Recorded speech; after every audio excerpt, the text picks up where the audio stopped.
આજે આપણને અને છોરાને ગમી તો પહેલી ચારની વાત કરીએ આપણું ચારની વાત કરીને આપણે આ સગબંધ થઈ ગઈ આજે આપણું વ્યવહાર છોરાને કરીને આપણું આ હાથે આમ ઠરાવ્યા તો તેની શું તમારે શું મોરિયાનો છોરો અને આજથી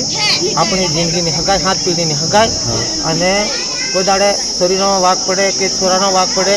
પણ અને તે વાત અલગ છે આ કોઈ અહીંયા મૂકી એવું નહીં કહેતા કોઈ ધર્મને બી આલે છોરી કોઈ દેશ બી લે દેશ કોઈ લે છે લાખો લે છે પણ કોઈ કામના નિયમ હવે આજકાલ માણસ છે ને નગદ બી ધર્મે આલ દે અને આજે તમને ધર્મને છોરી આલ્યા અને આજ તો તમારું માણે પણ કોઈ દાડે બગડી હતી રે ગમે તે છોરીનો વાગ પડ જાય કે છોરાનો વાગ પડ જાય તો 1,51,000 કંઈ અહીં પેલો વાતાવરણ મેં આનો જૂનો કહેતે ને ગમે તે અને બીજી વાત પછેલા આ શું તમારું માણેલા આ 7 પેઢીને આપણી હગાઈ